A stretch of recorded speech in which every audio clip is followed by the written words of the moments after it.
when we talk about these dating questions, women ask me like, yeah, but aren't all these questions going to scare him away? Or men will say, oh, I'd run for the hills. I'm not answering those questions.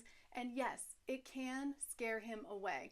But here's what I actually see happen a lot of the time. When you ask emotionally attuned questions early, you're asking for information. It helps you stay grounded and observant and less fantasy driven. But for a lot of men, this type of conversation and questioning and getting to know him is unfamiliar. Most men aren't used to being asked about their emotional world. No one really invites them into that space or is curious about that.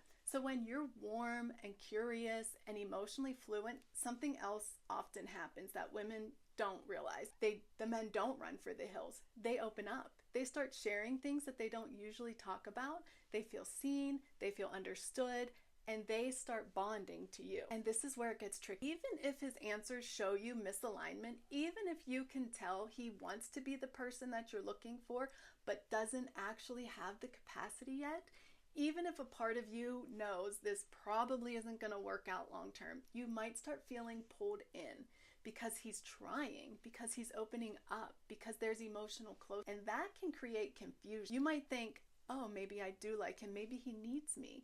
That part of you might be activated too. Maybe I should give it more time. But this is exactly where discernment matters. These questions are not meant to build emotional attachment. They're meant to help you vet for a lifetime partner. So when you ask these questions, you have to stay anchored in your logic, not just your empathy. Compassion doesn't mean compatibility, and openness doesn't mean readiness. Emotional sharing doesn't automatically mean emotional capacity. It's not your job to become the safe place where someone discovers themselves.